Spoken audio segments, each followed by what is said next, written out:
ఈరోజే 3వ మార్గశిర శుక్రవారం, పైగా అనగాష్టమి. ఎంతో పవిత్రమైన విశేషమైన రోజు. దత్తాత్రేయుడు సాక్షాత్తు బ్రహ్మ విష్ణు మహేశ్వర స్వరూపం. గురు దత్తాత్రేయుడికి గృహస్థ రూపం కూడా ఉంది. అటువంటి గృహస్థ రూప దత్తునకే అనగస్వామి అని పేరు. ఆ స్వామి అర్ధాంగికి అనగాదేవి అనే పేరు. ఆమె సాక్షాత్తు లక్ష్మీదేవి అవతారం. అగము అంటే పాపము. ఈమె అనగా అంటే ఏ విధమైన పాపం లేనిది, అంటనిది అని అర్థం. మనస్సు, బుద్ధి, వాక్కు, ఇంద్రియాలు పాపాలకు కారణమవుతాయి. ఈ 3 విధాలుగా జరిగే పాపాలను అనగాదేవి పోగొడుతుంది. అందుకే అనగాదేవి ఉపాసన సకల పాపాలను హరింపచేస్తుందని శాస్త్రాలు చెప్తున్నాయి. అనగాదేవిలో శ్రీ రాజేశ్వరి, మహాలక్ష్మి, మహాకాళి, మహాసరస్వతి లక్షణాలు నిండుగా ఉంటాయి. అనగస్వామిలో బ్రహ్మ, రుద్ర, విష్ణు లక్షణాలు ఉంటాయి. మరి ఎంతో పవిత్రమైన విశేషమైన అనగాష్టమి రోజు, అలాగే మార్గశిర సోమవారం రోజు ఈ కథలను వింటే చాలు ఆ దత్తాత్రేయుడి సంపూర్ణ అనుగ్రహం కలుగుతుంది. మరి ఆ కథలేంటో ఇప్పుడు తెలుసుకుందాం. ఒక ఊర్లో విష్ణుదత్తుడు అనే బ్రాహ్మణుడు ఉండేవాడు. అతడు శ్రీ దత్తాత్రేయుడి భక్తుడు. సర్వకాల సర్వావస్థల్లోనూ దత్తాత్రేయుణ్ణి ఆరాధిస్తూ ఉండేవాడు. ఈ విష్ణుదత్తుడికి జీవితంలో ఒక్కసారైనా దత్తాత్రేయుణ్ణి దర్శనం చేసుకుని తరించాలనే తపన ఉండేది. ప్రతిరోజు అతడు సంధ్య వార్చుకుని ఆ నీళ్లు తన ఇంటి ముందు ఉన్న రావి చెట్టు మొదట్లో పోసేవాడు. విష్ణుదత్తుని భార్య సుశీలమ్మ పరమ సాధ్వి. భర్తకు తగిన భార్య అయిన ఆమె తన ఇంటికి వచ్చిన అతిథులను ఆదరించి భోజనం పెట్టి పంపేది. అయితే వారి ఇంటి ముంగిట్లో ఉండే రావి చెట్టు మీద ఒక బ్రహ్మ రాక్షసుడు నివాసం ఉండేవాడు. విష్ణుదత్తుడు ప్రతిరోజు సంధ్య వార్చిన నీళ్లు చెట్టు మొదట్లో పోసినందువల్ల గాయత్రి మంత్ర ప్రభావం చేత ఆ రాక్షసుడికి శాపం తీరి తన లోకానికి వెళ్ళిపోతూ విష్ణుదత్తుణ్ణి పిలిచి ఇలా అన్నాడు: స్వామి, మీ దయవల్ల నాకు శాపం తీరింది. మీకేదైనా ఒక ఉపకారం చేసి పోవాలి అనుకుంటున్నాను. మీ కోరిక ఏమిటో చెప్పండి అని అడిగాడు. దానికి విష్ణుదత్తుడు ఇలా పలికాడు: నాయనా, నాకు శ్రీ దత్తుణ్ణి దర్శనం చేసుకోవాలనే కోరిక ఉంది. నీకు చేతనైతే అది చేయించు చాలు అన్నాడు. ఇక బ్రహ్మ రాక్షసుడు విష్ణుదత్తుడితో: నేను నీకు 3 సార్లు మాత్రమే దత్తుణ్ణి చూపిస్తాను. నీవు అతన్ని గుర్తుపట్టకపోతే నేనేమీ చేయలేను అని పలకగా అందుకు విష్ణుదత్తుడు ఒప్పుకుంటాడు. అప్పుడు బ్రహ్మరాక్షసుడు విష్ణుదత్తుణ్ణి తనతో తీసుకువెళ్ళి ఒక తాగుబోతుని చూపించి, అతనే దత్తుడు, నీవు వెళ్ళి కాళ్ళమీద పడు అని చెప్పాడు. కాని విష్ణుదత్తుడికి ఆ తాగుబోతుని చూస్తే అసహ్యం కలిగి అతని దగ్గరికి పోకుండా తిరిగి ఇంటికి వెళ్ళిపోయాడు. అప్పుడు రాక్షసుడు విష్ణుదత్తుడితో: ఏమి తిరిగి వచ్చావు అనగా, నాకు దత్తుణ్ణి చూపించమంటే తాగుబోతుని చూపించావు, అందుకే తిరిగి వచ్చేశాను అని విష్ణుదత్తుడు సమాధానం చెప్పాడు. అప్పుడు బ్రహ్మరాక్షసుడు రెండవసారి విష్ణుదత్తుణ్ణి తీసుకువెళ్ళి ఒక స్త్రీని తన తొడ మీద కూర్చోబెట్టుకుని ముచ్చటలాడుతున్న ఒక వ్యక్తిని చూపించి, అతడే దత్తుడు, వెళ్ళి అతని పాదాలపై పడి శరణు వేడుకో అన్నాడు. కాని కామానికి వసుడై ఉన్న అతన్ని చూసి అతడే దత్తాత్రేయుడంటే విష్ణుదత్తుడికి నమ్మకం కలగలేదు. మళ్లీ తిరిగి వచ్చేశాడు విష్ణుదత్తుడు. చివరికి బ్రహ్మరాక్షసుడు విష్ణుదత్తుడితో ఇలా అంటాడు: ఇదే నీకు చివరి అవకాశం. దత్తాత్రేయుడు తన భక్తులకు పరీక్షలు పెడుతూ ఉంటాడు. నీవు ఈసారి దత్తుణ్ణి శరణు కోరకుంటే నేనికేమీ చెయ్యలేను, నా లోకానికి వెళ్ళిపోతాను అంటాడు. బ్రహ్మ రాక్షసుడు విష్ణుదత్తుడు ఇద్దరూ కలిసి శ్మశానానికి వెళ్తారు. అక్కడ శవాలతో ఉన్న ఒక వ్యక్తిని చూపి బ్రహ్మ రాక్షసుడు ఆయనే దత్తప్రభువు అని చెబుతాడు. విష్ణుదత్తుడు వెళ్ళి భక్తితో ఆయన కాళ్లను గట్టిగా పట్టుకుంటాడు. అప్పుడు దత్తాత్రేయ స్వామి విష్ణుదత్తుడికి తన నిజరూప దర్శనం ఇచ్చి, భక్తా, ఏమి కావాలో కోరుకో అని అడుగుతాడు. కాని విష్ణుదత్తుడికి ఏమి కోరాలో తెలియక ఇలా అంటాడు: ప్రభూ, నేను ఇప్పుడే ఇంటికి వెళ్ళి నా భార్యను అడిగి వస్తాను అంటాడు. తన భార్య సుశీలమ్మకు దత్తుడి దర్శనం గురించి చెప్పి ఆయన్ని ఏమి కోరుకుందామని అడగగా ఆమె ఇలా చెప్తుంది. స్వామి, మరో 2 రోజుల్లో మీ తండ్రిగారి ఆబ్దికం వస్తుంది కదా, దానికి దత్తస్వామిని భక్తగా రమ్మని పిలవండి అని చెప్తుంది భర్తకి. ఇక విష్ణుదత్తుడు దత్తాత్రేయుడి వద్దకు వచ్చి స్వామికి నమస్కారం చేసి తన భార్య చెప్పినట్లుగా స్వామి, మీరు మా ఇంటికి భక్తగా రావాలి అని కోరతాడు. అందుకు దత్తప్రభువు సరే వస్తాను, నీవు వెళ్ళి ఏర్పాటు చేసుకో అని అభయమిస్తాడు. ఇక విష్ణుదత్తుడు సుశీలమ్మ సాక్షాత్తు ఆ దత్తుడే తమ ఇంటికి భక్తగా వస్తున్నందుకు పరమ సంతోషంతో అవసరమైన ఏర్పాట్లు చేసుకుంటారు. చివరకు ఆబ్దికం రోజు రానే వచ్చింది. మధ్యాహ్నం వేళ దత్త ప్రభువు భోక్తగా విష్ణుదత్తుడి ఇంటికి రాగా సుశీలమ్మ విష్ణుదత్తులు ఎంతో ఆనందంతో స్వామికి కాళ్ళు కడిగి ఇంట్లోకి ఆహ్వానిస్తారు. అప్పుడు దత్తుడు వచ్చి పీట మీద కూర్చుని మిగతా 2 భోక్తలు ఎక్కడా అని అడిగితే అప్పుడు ఆ దంపతులకు దత్తప్రభువు వస్తున్నారు అనే సంతోషంతో మిగతా 2 పిలవడం మర్చిపోయామని గుర్తుకు వచ్చింది. ఆ సమయంలో మహాసాధ్వి అయిన సుశీలమ్మ అగ్నిదేవుణ్ణి ప్రార్థించగా ఆయన భోక్తగా వచ్చారు. 2వ భోక్తగా సూర్యదేవుణ్ణి పిలవగా ఆయన వచ్చారు. ఆబ్దికం శాస్త్రోక్తంగా నిర్వహించారు. భోక్తలు 3 దంపతులను దీవించి వెళ్లారు. చివరగా దత్తప్రభువు ఆ దంపతులను ఆశీర్వదిస్తూ మీరు ఇహలోకంలో ధార్మిక జీవనాన్ని గడిపి అంత్యమున వైకుంఠానికి వస్తారని అనుగ్రహిస్తాడు. శ్రీ దత్తాత్రేయ స్వామి అనుగ్రహంతో విష్ణుదత్తుడు సుశీలమ్మ జీవితమంతా ధార్మికంగా గడిపి ఆఖరున విష్ణు సాయుధ్యాన్ని పొందారు. అనగాష్టమి వ్రత మహత్య వర్ణమును శ్రీ వేదవ్యాస మహాముని అనుగ్రహించిన శ్రీ భవిష్య మహాపురాణంలోని ఉత్తర పర్వంలో ఉంది. ఒకసారి దీపకుడు తన గురువుగారికి నమస్కారం చేసి ఇలా అడిగాడు. ఓ గురుదేవా, పూర్వం జంబుడు అనే దైత్యుడు దేవతలను ఓడించాడని, తరువాత శ్రీ దత్త భగవానుడు ఆ దైత్యులను సంహరించి ఇంద్రాది అమరులకు రక్షణ కల్పించాడని విన్నాను. అయితే శ్రీ దత్తుల వారు అతనితో నిజంగా యుద్ధం చేశారా లేక యోగబలంతో జయించారా? నా ఈ సందేహాన్ని నివృత్తి చేసి నాకు జ్ఞానోదయం చెయ్యండి అని దీపకుడు అడగగా గురువుగారు ఈ విధంగా పలికారు. దీపక, మంచి ప్రశ్నే అడిగావు. ఇదే ప్రశ్నను పూర్వం యుధిష్ఠిరుడు అంటే పాండవుల్లో పెద్దవాడైన ధర్మరాజు వాసుదేవుణ్ణి అడగగా అప్పుడు వాసుదేవుడు అంటే శ్రీకృష్ణుడు చెప్పిన దానిని నీకు చెప్తాను, శ్రద్ధగా విను అంటూ ఇలా చెప్పడం ప్రారంభించాడు. దత్త అవతారము. శ్రీకృష్ణుడు యుధిష్ఠిరుడికి ఈ విధంగా చెప్తున్నాడు. బ్రహ్మపుత్రుడైన అత్రి మహా తేజోశాలి, అదేవిధంగా గొప్ప ఋషి. ఆయన పత్ని అయిన అనసూయ గొప్ప పతివ్రత. వారికి కాలాంతరమున దత్తనామము గల మహాత్ముడు పుట్టాడు. ఆయన మహాతపస్సు చేయగల మహాయోగి. ఆయన విష్ణువు యొక్క అంశతో భూమి మీద ఉద్భవించాడు. ఆయనకు ప్రతిగా లోకమున ఎవ్వరూ లేరని తెలుసుకో. ఆయన భార్య పేరే అనగా. ఆవిడ ఎప్పుడూ కూడా పతిని అనుసరిస్తూనే ఉండేది. వారి 8 మంది పుత్రులు సర్వ బ్రహ్మగుణములు కలిగి ఉన్నారు. అనగా విష్ణు రూపమని, లక్ష్మీ రూపము అనగా అని తెలుసుకో. అనగుడు తన భార్యతో కలిసి యోగ విద్యను అభ్యసిస్తూ ఉండేవాడు. జంబాసుర యుద్ధ వృత్తాంతం. ఇలా ఉండగా జంబా అనే దైత్యునిచే దేవతలు పీడించబడ్డం సంభవించింది. బ్రహ్మ వల్ల లభించిన వరప్రసాదంతో జంబుడు అమరావతికి వెళ్లి 100 దివ్య వర్షాలు యుద్ధం చేశాడు. ఈ సంగ్రామంలో పాతాళ లోకంలోని రాక్షసులను కూడా కలిశాడు.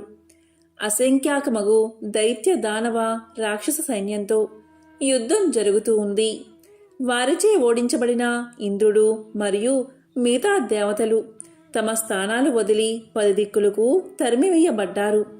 ముందువైపు ఇంద్రాది దేవతలు భయంతో పలాయనం చేస్తూ ఉండగా వెనుకగా జంబ దైత్యుడు వెంబడిస్తూ ఉన్నాడు. అంటే జంబాసురుడు వెంబడిస్తూ ఉన్నాడు. బాణ సంఘాతములతో గద, ముసల, ముద్గరాది ఆయుధాలతో దైత్యులు పోరాటం చేస్తూ ఉన్నారు. అడవి దున్నలపై, గేదెలపై, పులులపై, కోతులపై మరియు ఇతర జంతువులపై ఎక్కిన రాక్షసులు దేవతలపై బండరాళ్లను, శరములను కురిపిస్తూ వెంబడించారు. అలా దేవతలు వింధ్యగిరిపై అనగా మరియు అనగా దంపతులు నివసిస్తున్న ఆశ్రమానికి చేరుకున్నారు. అంటే దత్తాత్రేయుడు అలాగే ఆయన భార్య అయిన అనగా దంపతులు నివసిస్తున్న ఆశ్రమానికి చేరుకున్నారు దేవతలు. అక్కడకు చేరుకున్న అమరులు అంటే దేవతలు దత్తాత్రేయ స్వామివారిని అనగాదేవిని శరణు కోరుతూ ఇలా పలికారు: ఓ దేవదేవా, జగన్నాథ, శంఖచక్ర గదాధర, పాహి పాహి, ఆపదలో ఉన్న మాకు శరణు ఇవ్వు. జంబ రాక్షసుని చేతిలో మాకు పరాజయం వచ్చింది. మీ చరణ పద్మములు కాక సురులకు అంటే దేవతలకు, భక్తులకు ఇంకేం గతి లేదు. కాబట్టి ఓ దేవదేవా, దేవతలైన మేము మీ ఆశ్రయమునకు వచ్చాము అని పలికారు. వారి బాధను విన్న దత్తాత్రేయ స్వామి తన దేవి అయిన అనగాదేవి వైపు లీలగా చూశాడు. దేవతలకు ధైర్యాన్ని చెప్పాడు. ఇంతలో అక్కడికి రాక్షసులు ప్రహరణం చేస్తూ వచ్చారు. అక్కడ ఉన్న అనగాదేవిని చూసి ఆమె అందానికి పరవశులై మదము నిండిన చిత్తంతో ఈమెకు పువ్వులు పళ్ళు ఇస్తామని ఎత్తుకుపోసాగారు. ఇది గమనించిన దత్తులవారు తన ధ్యానాగ్నిచే వారిని స్తంభింపచేశాడు. అనగాదేవి తన తపోశక్తిచే రాక్షసులను శక్తిహీనులుగా మార్చేసింది. నిస్తేజముతో శక్తి క్షీణించిన రాక్షసులను చూసి దేవతలు వారిపై ప్రహణము చేశారు. కత్తులతో, శూలములతో, త్రిశూలములతో, గదలతో దేవతలు దాడి చేస్తూ ఉండగా ఆ బాధ భరించలేక రాక్షసులు ఏడవడం మొదలుపెట్టారు. అసురులు దేవ శస్త్రములచే మరియు జంబుడు ఇంద్రునిచే సంహరించబడ్డారు. అటు తర్వాత దేవతలు తమ స్వరాజ్యములకు చేరుకున్నారు. అందరూ తమ నిజపురాలకు చేరుకున్నారు.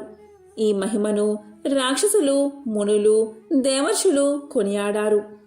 కార్త వీర్యార్జున కథ. శ్రీకృష్ణుడు తన సంభాషణను కొనసాగిస్తూ ఈ విధంగా పలికాడు: ఆ దత్తులవారు తన కర్మల చేత, మనస్సు చేత, వాక్కు చేత సర్వలోకములకు శుభాలు కలిగిస్తూ ఉన్నాడు. ఆ మహా తపస్సాలి ఊర్ధ్వ బాహువులతో కట్టెవలే, ఒక రాయివలే చలనం లేకుండా నియమాలు పాటిస్తూ తపస్సు చేయసాగాడు. కనులతో భృగుటి మధ్య స్థానమును చూస్తూ 3000 దివ్య వర్షాలు స్థిరంగా తపస్సు చెయ్యసాగాడు. అలా ఊర్ధ్వరేతస్కుడై యోగస్థితిలో ఉన్న ఆయన వద్దకి మాహిష్మతి రాజు అయిన కార్త వీర్యార్జునుడు వచ్చాడు. రాత్రింబవళ్ళు అలుపులేక వినయంగా శుశ్రూష చేయసాగాడు. గాత్రముతో పూజను మానసికంగా చింతన చేస్తూ సంపూర్ణ నియమాలు పాటిస్తూ ఆనందంగా సపర్యలు చేశాడు కార్త వీర్యార్జునుడు. అందుకు సంతోషించిన దత్తుల వారు అతనికి వరములు కోరుకోమని అడగగా కార్త వీర్యార్జునుడు 4 వరాలు కోరాడు. మొదటి వరంగా సహస్ర బాహువులను, రెండవ వరంగా అధర్మ మార్గమున వెళ్లకుండా ధర్మం వైపు ఉండుటకు సరైన మార్గదర్శనమును, మూడవ వరంగా పృథ్విని మొత్తం ధర్మ మార్గమున గెలిచి ధర్మంగా ఏలడాన్ని, నాలుగవ వరంగా సంగ్రామమున మహాయోధుని చేతిలో మాత్రమే వీరమరణం పొందేటట్లు వరాలు కోరుకున్నాడు కార్త వీర్యార్జునుడు. అందుకు దత్తులవారు ఆనందంగా వరాలు ఇచ్చి విస్తారమైన రాజ్యాన్ని, అద్వితీయమగు యోగ విద్యను ప్రసాదించాడు.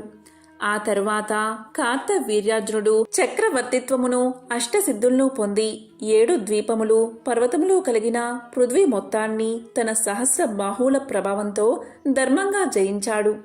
అన్ని ద్వీపాలలో 10,000 యజ్ఞాలు చేస్తూ ఆ మహాబాహువు అందరికీ ఘనముగా దక్షిణలు, బహుమతులు ఇచ్చాడు. అన్ని యజ్ఞ వేదికలను స్వర్ణ స్తంభములతో శోభాయమానంగా అలంకరింపచేశాడు. గంధర్వులు మరియు అప్సరసల నిత్యగాన నాట్యాలతో యజ్ఞవాటికలు శోభిల్లాయి. కార్త వీర్యార్జుడి చరితమును, మహిమను చూసి అతనుకు మించి లోకమున వేరొకరు లేరని అనిపించింది. యజ్ఞాలు, దానాలు, తపాల చేత విక్రముడి వలె ప్రశంసించబడేవాడు. తన ఖడ్గముతో శరములతో తన యోగ శక్తిచే 7 ద్వీపాలు తిరుగుతూ ఉండేవాడు. ఈ రాజు వల్ల రాజ్యంలో ద్రవ్య నష్టం, శోకం, అనారోగ్యాలు లేక ప్రజలు ధర్మం వల్ల రక్షించబడుతూ ఉండేవారు. 85,000 సంవత్సరాలు పాలిస్తూ ఆ నరాధిపుడు అంటే కార్తవీర్యార్జునుడు చక్రవర్తి వలె పశువులను, క్షేత్రాలను పాలిస్తూ ఉండేవాడు. ఆ అర్జునుడి యోగశక్తి వల్ల పర్జనుడు వృష్టిని ఇచ్చాడు అంటే వానలు కురిసేవి. తన సహస్ర బాహువులతో సముద్రాలను శోషింపచేసే 1000 సూర్యుల వలె ప్రకాశించేవాడు. కర్కోటకుడు ఉన్న పురాన్ని జయించాడు. క్రీడా విలాసమున నర్మదా నదిలో ఎదురీత చేస్తూ నదిని అడ్డగించాడు. అతని దాటికి జలము పీడనానికి గురై అందమైన స్త్రీవలే దూరంగా జరిగింది అంటే వెనుకకు ప్రవహించింది. తన సహస్ర బాహువుల తాడనము వలన సాగరము అల్లకల్లోలమై మహా తిమింగలములు మృతి చెందాయి. పాతాళమున గల అసురులు నిశ్చేష్టులయ్యారు. రావణుణ్ణి వశపరుచుకుని మాహిష్మతిలో బంధించాడు. తరువాత పులస్త్య ఋషి అభ్యర్థనను గౌరవించి రావణాసురుణ్ణి విడిచాడు. కాని విడుదల అయిన రావణుడు అవమాన భారంతో పులస్త్యుణ్ణి నిందించాడు. ఒకసారి ఆకలి వల్ల భిక్షకు వచ్చిన చిత్రబాణునికి అంటే అగ్నిదేవునికి సప్తద్వీపాల్లోని పంటలను, లతలను, వృక్షాలను భిక్షగా ఇచ్చాడు. ఇటువంటి గుణాలు కార్తవీర్యార్జునుడికి కేవలం యోగాచార్యుడైన అనగ దేవుని కృప వలన అంటే దత్తాత్రేయుడి కృప వలన కలిగాయి. అలాంటి యోగి వరము లభించిన కార్తవీరుడి వలన మధ్యలోకమున అనగాష్టమి వ్రతం ప్రసిద్ధి చెందింది. అగము అనగా పాపం. లోకంలో అగము 3 విధాలుగా కలుగుతుంది: చిత్తము, వాక్కు, కర్మలు. అలాంటి అగమును నాశనం చేయువాడు అనగుడు అని తెలుసుకోవాలి. అనగుని విధి విధాన అర్చిస్తే 8 గుణాలు, 8 ఐశ్వర్యాలు కలుగుతాయి. అనిమ, లగిమ, ప్రాప్తి, ప్రాకామ్య, మహిమ, ఈసిత్వ, వసిత్వ, కామావసాయిత అనే 8 యోగ సిద్ధులను అర్చించడం వల్ల మోక్ష లక్షణాలు సిద్ధిస్తాయి. కాబట్టి భక్తితో దత్తనామమును స్వీకరించిన అగములు అంతమగును. జగత్తును అగరహితంగా చేయు అనగుడు అంటే దత్తులవారు నా అంశే అని తెలుసుకో అని శ్రీకృష్ణుడు పాండవుల్లో పెద్దవాడైన ధర్మరాజుకు తెలియచేశాడు. అనగాష్టమి వ్రత విధానం. ఇది విన్న యుధిష్ఠిరుడు ఇలా పలికాడు: ఓ పుండరీకాక్ష, వాసుదేవ, జగన్నాథ, శ్రీకృష్ణ, ఆ కార్తవీర్యార్జునుడు చేసిన వ్రతమేమిటో, వాటి మంత్రాలు, సమయాలు, ఏ కాలంలో ఏ తిథుల్లో చెయ్యాలో నాకు చెప్పు కేశవా అని కోరాడు. అందుకు శ్రీకృష్ణుడు ఈ విధంగా చెప్పసాగాడు: మార్గశీర్ష మాసంలో కృష్ణపక్షంలో వచ్చే అష్టమి తిథియందు బహుపుత్రులతో కలిసి ఉన్న అనగా మరియు అనగా దంపతులను ముందుగా శుద్ధి చేసి భూమి భాగమునందు అష్టపత్రాలయందు కలశంలో కానీ పద్మంలో కానీ లేక దర్భలయందు కానీ స్థాపించి పూజించాలి. ముందుగా స్నానం చేసి పుష్పాలు మరియు సుగంధాలతో విష్ణువును ధ్యానించి ఋగ్వేదంలోని రుక్కులతో అర్చించాలి. వాసుదేవుని అంశ అయిన అనగుణ్ణి, లక్ష్మీ అంశ అయిన అనగాని, హరివంశంలో చెప్పబడిన ప్రద్యుమ్నాదులను వారి పుత్రవర్గమని భావించి అర్చించాలి. ముందుగా శూద్రులకు, విప్రులకు నమస్కారం చేసి ఆ కాలంలో లభించే మంచి ఫలాలను, కందములను, సింగడులు, రేగులు మొదలైన వివిధ నైవేద్యాలను గంధ ధూప దీపాదులతో సమర్పించాలి. అటు తర్వాత బ్రాహ్మణులతో, సంబంధీకులతో మరియు బంధువులతో భోజనం చేయాలి. వ్రతం చివరలో కనీసం ఏ ఒక్కరినైనా ఈ వ్రతం చేయడానికి ప్రేరేపించాలి. ఈ వ్రతం అజీవనం చేయదగినది అను సత్యాన్ని నేను చెప్పుతున్నాను. కనీసం 1 సంవత్సరమైనా చెయ్యాలి. ఆ వ్రతం చేసిన రాత్రి నాట్యము, గానము మొదలైన వాటితో జాగరణ చేసి నవమి నాటి ప్రభాత సమయంలో దేవతా ప్రతిమను నీటిలో వదిలిపెట్టాలి. ఇలా ఎవరైతే భక్తి యుక్తులతో శ్రద్ధగా ప్రతి సంవత్సరం చేస్తారో వారు సర్వ పాపాల నుండి విడుదల పొందుతారు. కుటుంబం వర్ధిల్లుతుంది. విష్ణువు వారి పట్ల ప్రసన్నుడు అవుతాడు. 7 జన్మల వరకు ఆరోగ్యం కలిగి తరువాత పరమగతిని పొందుతారు అని శ్రీకృష్ణుడు ధర్మరాజుకు వివరించాడు. ఓ ధర్మరాజా, కుంతీ పుత్ర, అగమును సమింపు. ఈ అనగాష్టమి వ్రతాన్ని నేను చెప్పిన విధంగా చేసేవారు కార్తవీర్యార్జుడి వలె యశోవంతులు అవుతారు అని శ్రీకృష్ణుడు తెలియచేశాడు. ఈ విధంగా శ్రీకృష్ణుడు ధర్మరాజుకు చెప్పాడని శిష్యుడైన దీపకుడికి గురువుగారు చెప్పారు. దత్త కథను నీకు చెప్పాను. జంబుణ్ణి పరాజితుణ్ణి చేసి దేవతలకు రక్షణ ఇచ్చిన కథను, ఆ యోగి యొక్క యోగ చర్యలను, అనగనామ వివరాన్ని అనగుడు సంతోషించి భక్తులకు వరాలిచ్చే వ్రతాన్ని చెప్పాను అని ముగించాడు గురువు. అనేక రూపాలు ధరించే గురు దత్తాత్రేయునికి ఒక గృహస్థ రూపం ఉంది. అటువంటి గృహస్థ రూపం దత్తునకి అనగస్వామి అని పేరు. ఆ స్వామి అర్ధాంగికి అనగాదేవి అని పేరు. ఆమె సాక్షాత్తు లక్ష్మీదేవి అవతారం. అనగాదేవిలో శ్రీ రాజరాజేశ్వరి, మహాలక్ష్మి, మహాకాళి, మహాసరస్వతి లక్షణాలు నిండుగా ఉన్నాయి. అనగస్వామిలో బ్రహ్మ, రుద్ర, విష్ణు లక్షణాలు ఉన్నాయి. అనగుడు విష్ణు స్వరూపుడు, అనగాదేవి లక్ష్మీ స్వరూపం. ఈ దంపతులిద్దరూ నిత్యము తపోమయమైన జీవనం గడుపుతూ భక్తులకు తత్వజ్ఞానాన్ని అనుగ్రహించే అతి ప్రాచీన ఆది దంపతులు. ఎవరైతే ఈరోజు అనగాష్టమి వ్రతాన్ని చేస్తారో అటువంటి వారికి 3 రకాల పాపాలు తొలగిపోతాయి. వాటినే అనగములు అంటారు. కాబట్టి ఈ వ్రతాన్ని అనగాష్టమి వ్రతం అంటారు. ఇది పురాణ ప్రసిద్ధమైన వ్రతం. ప్రతి సంవత్సరం మార్గశిర మాస బహుళ అష్టమి ఈ అనగాష్టమి వ్రతానికి అత్యంత ముఖ్యమైన రోజు. సాధారణ మాసాల్లో బహుళ అష్టమి, గురు శుక్రవారాల్లో కూడా ఈ వ్రతాన్ని ఆచరించవచ్చు. డిసెంబర్ 27వ తేదీ సోమవారం నాడు అనగాష్టమి వ్రతం చేసుకోవాలి. అలాగే ప్రతి నెల కృష్ణపక్ష బహుళ అష్టమి రోజు కూడా చేసుకోవచ్చు. ఈ వ్రతం ప్రతి సంవత్సరం చేసుకునే వారికి 3 రకాల పాపాలు తొలగి పుణ్యం లభిస్తుందని శాస్త్రవచనం.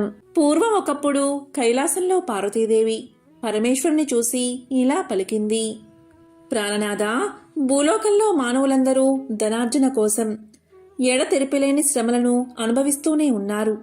అయినా వారిలో అతి కొద్ది మంది మాత్రమే ఐశ్వర్యవంతులు కావడానికి, అత్యధిక సంఖ్యాకులు దరిద్రులు గాని ఉండిపోవడానికి కారణం ఏమిటి అని ప్రశ్నించగా, దానికి సమాధానంగా సర్వేశ్వరుడు చిరునవ్వు నవ్వి, దేవి, సర్వము వైభవలక్ష్మీదేవి దేనుబట్టే ఉంటుంది. సమస్త సిరి సంపదలకు, ధనధాన్యాలకు ఆవిడే అధిదేవత. కాబట్టి ఎవరైతే ఆ సత్యాన్ని గుర్తించి ఆ ఐశ్వర్య లక్ష్మియందు అంతులేని భక్తి కలిగి సదా ఆమెను ఆరాధిస్తూ ఉంటారో, వైభవలక్ష్మి యొక్క వ్రతాన్ని ఆచరిస్తూ ఉంటారు, వారి పట్ల మాత్రమే ఆ తల్లి యొక్క అపార కృపా కటాక్షాలు ప్రసరించబడతాయి. అలా ఆమె దయకు పాత్రులైన వారు తమ కృషిలో విజయులై అఖండ వైభవాలను సాధించగలుగుతారు. ఎవరైతే ఆమెను తృణీకరించి ఆమె అనుగ్రహాన్ని విస్మరించి అంతా తమ స్వయం కృషి అని వెర్రవీగుతారో, ఎవరైతే వైభవలక్ష్మి స్వరూపమైన ధనాన్ని ఈసలిస్తారో అటువంటి వారు ఏనాటికి ధనవంతులు కాలేరు. వారి కష్టమంతా కూడా మురికి గుంటలో పోసిన పన్నీరు వలె వృధా అయిపోతుంది. కాబట్టి ఎవరైతే ధనవంతులు కావాలని అనుకుంటున్నారో వాళ్ళు అవశ్యం ఆ తల్లిని ఆరాధించాలి, ఆమె వ్రతాన్ని ఆచరించాలి. అప్పుడే ఆమె కరుణకు పాత్రులై అఖండ సిరి సంపదలతో, రాజవైభవాలతో తులదూగుతారు అని చెప్పాడు ఆ మహాశివుడు. అది విని పార్వతి, ప్రభు, ఆ వైభవలక్ష్మి ఎవరు?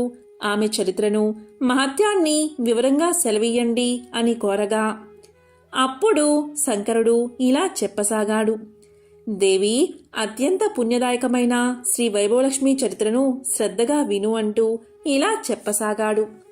శ్రీ వైభవలక్ష్మి ప్రాదుర్భావం. పూర్వం ఒకప్పుడు భృగు మహర్షి ఆ పరాశక్తి కోసం తపించాడు. అందుకు మెచ్చిన ఆ అంబ మునికి కనబడి ఏం కావాలో కోరుకోమంది. అప్పుడు భృగువు ఆమెకు నమస్కారం చేసి, తల్లి, ఈ ప్రపంచం మొత్తం 3 ముఖ్య అవసరాలపై నడుస్తుంది. మొదటిది శక్తి, రెండవది యుక్తి, మూడవది భుక్తి. మహామాయమైన నీ శక్తి కళ పార్వతి అయి శివుడికి అర్ధాంగిగా సేవించబడుతుంది. నీ విద్యాకళ చదువుల తల్లి అయిన సరస్వతి అయి యుక్తియుక్తంగా స్పష్టమైన బ్రహ్మతో మొసలుతూ ఉంది. ఇక స్థితికారకమైన నీ యొక్క వైభవ కలను నా కుమార్తెగా అనుగ్రహించు అని కోరాడు. తదాస్తు అంది ఆ తల్లి. తత్ఫలితంగానే పరాశక్తి యొక్క సంపత్కల భృగువుకు వైభవలక్ష్మిగా అవతరించింది. భృగు ఆమెను విష్ణువుకిచ్చి వివాహం చేశాడు. శ్రీహరి కోరిక మీద ఆ భార్గవీదేవి దేవతలందరికీ ఎనలేని వైభవాలను సంతరించి స్వర్గలక్ష్మిగా వాసిల్లింది. కాని ఐశ్వర్యమత్తులో ఇంద్రుడు చేసిన ఒకానొక దోషానికి గాను దూర్వాసుడు ఇచ్చిన శాప కారణంగా ఆ వైభవలక్ష్మి సాగరగతమైపోయినది. ఇంద్రుడు దరిద్ర పీడితుడై విష్ణువును ఆశ్రయించాడు. భార్యా విరహంతో విష్ణువు కూడా తగు రీతిని ఆలోచించి లక్ష్మీమయమైన క్షీరసాగరాన్ని మదించడం వల్లే పునః లక్ష్మి కలుగుతుందని తెలియచేశాడు. ఆ కారణంగా దేవాసురులు మందరగిరిని కవ్వంగాను వాసుకి అనే మహాసర్పాన్ని కవ్వపు తాటిగాను మార్చి క్షీరసాగరాన్ని మదించగా ఆ వైభవలక్ష్మి తిరిగి ఆ సముద్రం నుంచి ఆవిర్భవించి లోకాలను కరుణించింది.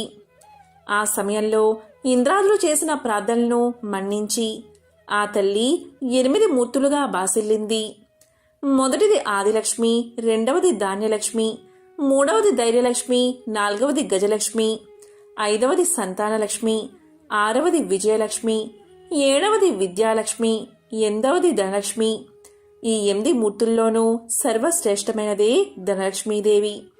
ఆమెని వైభవలక్ష్మి, ఐశ్వర్యలక్ష్మి అని కూడా పిలుస్తూ ఉంటారు.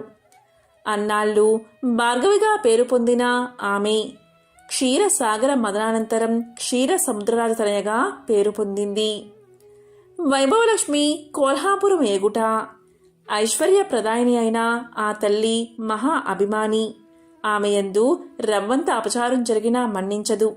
అందుకు ఉదాహరణ చెబుతాను విను. పూర్వం త్రిమూర్తులలో ఎవరు సాత్వికుల్లో పరీక్షించేందుకు ఋషులందరూ కలిసి లక్ష్మీదేవి తండ్రి అయిన భృగువును నిర్దేశించారు. తత్కారణంగా భృగువు ముందుగా సత్యలోకానికి, తర్వాత కైలాసానికి వెళ్లి శివ బ్రహ్మలు ఇద్దరినీ తిరస్కరించి వారిని శపించి చివరగా వైకుంఠాన్ని చేరాడు.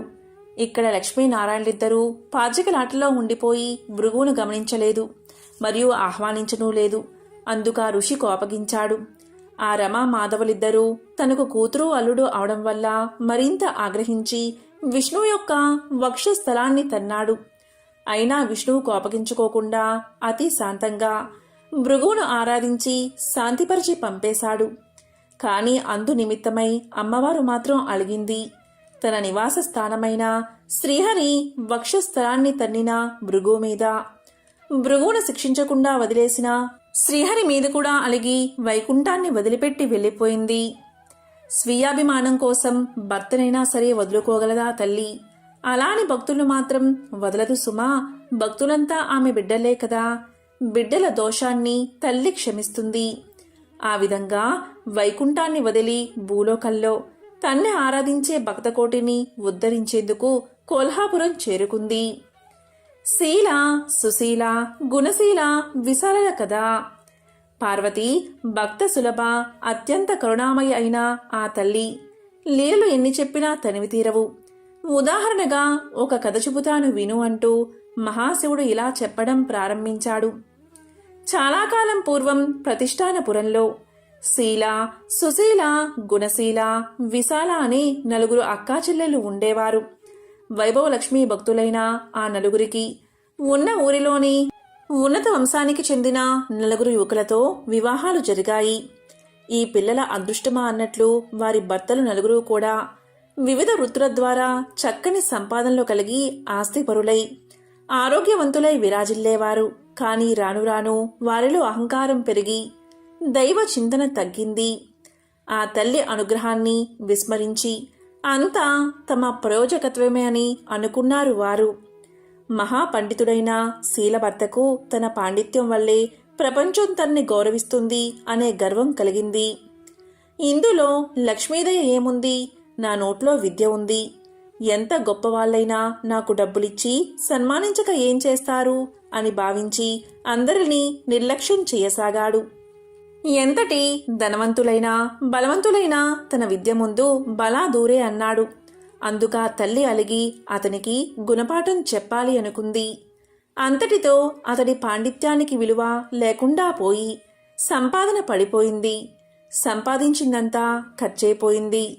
చివరికి చిరిగిన వస్త్రాలతో మిగిలాడు అతను. అతని దరిద్రం అతన్ని సమాజానికి దూరంగా నెట్టేసింది. అతడి సంసారం మొత్తం ఆకలి దప్పికలతో అల్లాడిపోసాగింది. ఇక రాజుగారి ఆస్థానంలో ఉపదళపతిగా ఉండే సుశీల భర్త ఒకానొక యుద్ధంలో అపూర్వ విజయాన్ని సాధించి రాజుగారి చేత గౌరవించబడి అహంకారంతో తన బలం ముందు ప్రపంచమంతా దాసోహమే అని విర్రవీగాడు. తన ధనార్జనకి తన బలమే కారణమనుకున్నాడు. అందులో ఆ తల్లి ప్రమేయం ఏదీ లేదన్నాడు. అందుకు అలిగిందా ఐశ్వర్యలక్ష్మి. అమ్మవారి దయతప్పగానే అతడిలో కల సద్బుద్ధి నశించి దుర్బుద్ధి ఏర్పడింది. గొప్ప ధనవంతుడితో విరోధానికి దిగాడు. తాను కోరిన ధనం ఇయ్యకపోతే అతన్ని నాశనం చేస్తాను అన్నాడు. అందుకు భయపడిన ఆ ధనికుడు మహారాజుని ఆశ్రయించి సుశీల భర్త మీద మరిన్ని లేనిపోని విషయాలు కూడా నూరుపోసి తన్ని కాపాడమన్నాడు. రాజు వెంటనే తన సేనల్ని పిలిచి సుశీల భర్తను బంధించి తెమ్మన్నాడు. రాజభటులతో ఎంత దెబ్బలాడినా అతడు గెలవలేకపోయాడు. ఎంత బలవంతుడైతే ఏం లాభం? అనేక మంది సైనికుల మధ్య ఇతను ఒంటరివాడే కదా. పైగా దైవకృప తప్పిన మనిషి.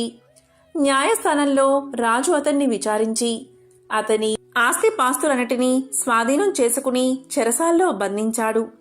ఈ విధంగా సుశీల కాపురం కష్టాల పాలైనది. వ్యాపారస్తుడైన గుణశీల భర్త దైవానుగ్రహం కన్నా తన తెలివితేటలే వ్యాపారంలో ముఖ్యమని, తన పెట్టుబడితో మాటకారితనంతో సంపాదించిందంతా దైవానుగ్రహం అనుకోవడం మూర్ఖత్వమని భావించి దైవారాధనలు వగైరాలు మానేశాడు. అతడి తలపొగరు వల్ల సాటి వ్యాపారస్తులు సహకరించడం మానేశారు. వినియోగదారులు అతని వద్ద సరుకులు కొనడం తగ్గించారు. క్రమక్రమంగా అతని కుటుంబం దరిద్రంలో మునిగిపోయింది. ఇక ఆఖరిదైన విశాల పెనిమిటి చాలా మంచివాడే కాని అధిక సంపాదన వల్ల స్నేహాలు పెరిగాయి. అందున చెడు స్నేహాలు మరిగాడు. కష్టపడి సంపాదించిన దాంతో సుఖపడాలే కాని పూజలు వ్రతాలు అంటూ ఖర్చు చేయడం వ్యర్థమని అనుకున్నాడు. అందువల్ల చెడు మిత్రులతో కలిసి దుర్వసనాల పాలయ్యాడు. మద్యపానం, వ్యభిచారం, జూదం మొదలైన వాటిలో కూరుకుపోయాడు. కనకనంగా సంపాదిస్తే కలిమి కలుగుతుంది కాని క్షణక్షణం ఇలా ఖర్చు పెడితే ఖజానాలైనా నిలవవు కదా. ఆ కారణంగాని అతడు దరిద్రుడు అయిపోయాడు. వ్యసనపరంగా అప్పుల పాలయ్యాడు. రుణదాతల పీడ, పేదరికపు బాధ, వదులుకోలేని వ్యసనాలతో దుర్మార్గుడై భార్య అయిన విశాలను కూడా చీటికి మాటికి హింసిస్తూ ఉండేవాడు. అయినా ఆ నలుగురు అక్కాచెల్లెలు మాత్రం ఎప్పటికైనా ఆ జగన్మాత తమను అనుగ్రహిస్తుందని, తమ భర్తలను మంచిదారిలో పెట్టి తమ పూర్వ వైభవాలను తమకు ప్రసాదిస్తుందని నమ్మేవారు. తాము పస్తులున్నా పర్వాలేదు, తమ బిడ్డలకైనా రవ్వంత ఆహారాన్ని ప్రసాదించమని పదే పదే అమ్మవారిని ప్రార్థించేవారు. వారి మొరలను ఆలకించింది ఆ లక్ష్మీదేవి. ఒకనాడు ఆ నలుగురు అక్కాచెల్లెళ్ళు కలిసి తన్ను ప్రార్థిస్తున్న శుభ సందర్భంలో అమ్మవారు వృద్ధ స్త్రీ రూపంలో వారిని పలకరించి ఇలా చెప్పింది. పిల్లలు, మీ భక్తి ప్రపత్తులు చూస్తుంటే నాకు చాలా ఆనందంగా ఉంది. వైభవలక్ష్మి అనుగ్రహానికై మీరింత విపరీతంగా ఆవేదన పడుతున్నారో ఆ వైభవలక్ష్మి ప్రసాదం అంత త్వరితంగా సిద్ధించే మార్గం మీకు చెప్తాను. తక్షణమే మీరు నలుగురు మీ మీ ఇళ్లల్లో వైభవలక్ష్మి వ్రతాన్ని ఆచరించండి అని చెప్పింది. అవ్వ చెప్పిందంతా విన్న అక్కా చెల్లెళ్ళు ఆనందంతో ఇలా పలికారు. అయితే అవ్వా, ఇంతకు ఈ వ్రతాన్ని ఎలా చెయ్యాలి? ప్రస్తుతం మేము అత్యంత దారిద్ర్యంలో ఉన్నాం కదా, ఆ వ్రతానికి ఎంత ఖర్చవుతుంది అని అడిగారు. అందుకా వృద్ధ స్వరూపిణి అయిన అమ్మవారు దయాపూరితమైన దరహాసం చేస్తూ ఇలా చెప్పసాగింది. ఇదేమీ ఖర్చుతో కూడుకున్న వ్యవహారం కాదు. ఎప్పుడైనా సరే 4, 6, 8, 9, 11, 21 గురువారాలు కాని శుక్రవారాలు కాని ఆచరించాలి. ఈ వ్రతాన్ని గురువారాలు చేసేవాళ్లు తాము మొక్కుకున్నన్ని వారాలు చేసి ఆఖరి గురువారం నాటి మర్నాడు వచ్చే శుక్రవారం రోజు ఉద్యాపన చెయ్యాలి. శుక్రవారం చేసేవారు ఆఖరి శుక్రవారం నాడే ఉద్యాపన కూడా చేసుకోవాలి. ముందస్తుగా మీకు తోచిన గురువారం కానీ శుక్రవారం కానీ ఉదయాన్నే లేచి కాలకృత్యాలు తీర్చుకుని ఇంటిని శుచి శుభ్రాలతో తీర్చిదిద్దుకుని తలంటుకుని అమ్మా వైభవలక్ష్మి తల్లి ఈ రోజు మొదలు ఎన్ని గురువారాల పాటు లేదా శుక్రవారాల పాటు ఈ వ్రతాన్ని ఆచరించడానికి తగిన శక్తిని ప్రసాదించు. నేను చేసే ఈ వ్రతంలో సంతృప్తిరాలివై నా వాంఛల్ని నెరవేర్చు అని నమస్కారం చేసుకోవాలి. ఆ రోజంతా ఉపవాసముండి ఆ రోజు సాయంత్రం సూర్యాస్తమయం తర్వాత పూజ చెయ్యాలి. ఈ వ్రతానికి ఖర్చు కన్నా శుచి శుభ్రతలు సదాచార పాలనము చాలా ముఖ్యం. ఏ ఇంట్లో వారైతే అతిథి అభ్యాగతులకు దాసుల వలె ఉండి వారి పాదాలు కడిగి ఆ తీర్థాన్ని శిరస్సుపై చల్లుకుని తమకన్నా ముందుగా వారికి భోజనాదులను ఏర్పరిచి తదనంతరం శయ్య పాద సేవాదులు చేస్తూ ఉంటారో, ఏ ఇంట పితృదేవతలు దేవతలు సదా అర్చించబడుతూ ఉంటారో, ఏ ఇంట అసత్యం పలకరో, ఏ ఇంట గోపోషణం గోపూజ జరుగుతూ ఉంటాయో, ఏ ఇంట ధాన్యం దానమిస్తారో లేదా దానం చేసేటంత సమృద్ధిగా ఉంటుందో, ఏ ఇంట్లోని వారు పరుల పట్ల శత్రుభావం లేకుండా ఉంటారో, ఏ ఇల్లాలు నిరాడంబరి అయి నిత్య సంతోషిగా ఉంటుందో ఆయా ఇళ్లల్లో నేను సుస్థిరంగా ఉంటానని లక్ష్మీదేవి తెలియచేసింది. కాబట్టి సదాచారాన్ని సౌశీల్యాన్ని పాటించాలి. ఇక పూజ ప్రారంభించాల్సిన సాయంత్రం సూర్యాస్తమయం తర్వాత తూర్పు లేదా ఈశాన్య గదిలో శుభ్రంగా అలికి పంచవర్ణాలతో కాని బియ్య పిండితో కాని అష్టదళ పద్మాలు మొదలైన ముగ్గులు పెట్టి వాటి మీద నూతన వస్త్రాన్ని చతురస్రంగా పరిచి దానిమీద తగినన్ని బియ్యం పోసి చతురస్రంగా నిలిపి దానిమీద బంగారు వెండి రాగి చెంబును కలసంగా పెట్టి అందులో 4 వైపులా 4 తమలపాకులు కాని లేదా 4 మామిడి రొబ్బులు కాని ఉంచాలి. వాటి మీద ఒక కొబ్బరికాయను దానిమీద ఒక రవికల గుడ్డను ఏర్పరిచి తర్వాత ఎర్రటి పువ్వుని పాత్రలో ఉంచి అందులో ఒక బంగారు లేదా వెండి నగను ఉంచాలి. అందుకు కూడా శక్తి లేని వాళ్ళు ఆ సమయానికి చలామణిలో ఉన్న ద్రవ్యమొక్క నాణాన్ని ఉంచాలి. నేతితో దీపాన్ని వెలిగించి అగరవత్తులతో ధూపం వేయాలి. అమ్మాయిలు అమ్మవారికి లక్ష్మీ గణపతి అన్నా శ్రీచక్రమన్నా చాలా ఇష్టం. కాబట్టి ముందుగా లక్ష్మీ గణపతిని శ్రీచక్రాన్ని పూజించి తరువాతే అమ్మవారిని పూజించాలి. పూజలో తీపి పదార్థాన్ని నివేదన చెయ్యాలి. అన్నట్టు ఈ పూజలో వెండి బంగారం లేని పక్షంలో పసుపు కొమ్ముని కూడా ఉంచి పూజించవచ్చు. పూజలోకి తీపి పదార్థాన్ని చేయలేని వాళ్ళు బెల్లం, పటిక బెల్లం, పంచదారని కూడా నివేదించవచ్చు. ఏదైనా నలుగురికి పంచగలగాలి. పూజ తర్వాత బంగారం లేదా వెండి లేదా రాగి లేదా రూపాయి నాణాన్ని భద్రపరుచుకోవాలి. కలశంలోని నీటిని సంతానాన్ని కోరేవారు మామిడి చెట్టు మొదట్లోనూ, సౌభాగ్యాన్ని కోరేవారు తులసి చెట్టు మొదట్లోనూ, అనుకూల దాంపత్యాది విషయాలను కోరేవారు మల్లె మొదలైన మంచి పూల చెట్ల మొదట్లోనూ పోయాలి. కేవలం ధనకాంక్ష కలవారు ఆ నీటిని తాము మాత్రమే స్వీకరించాలి.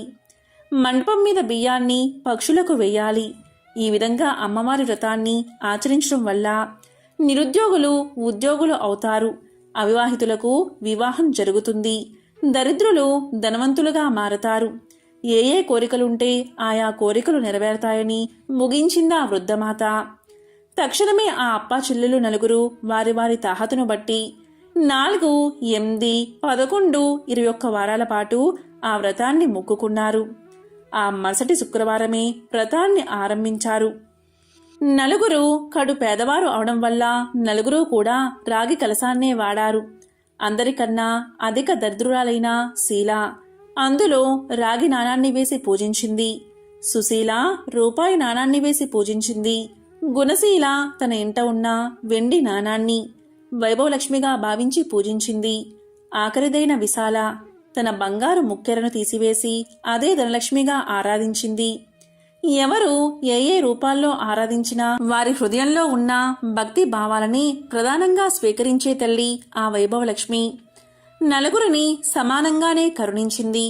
శీల భర్త యొక్క పాండిత్యాన్ని గుర్తించబడి పునః అతనికి గౌరవాదులు లభించాయి.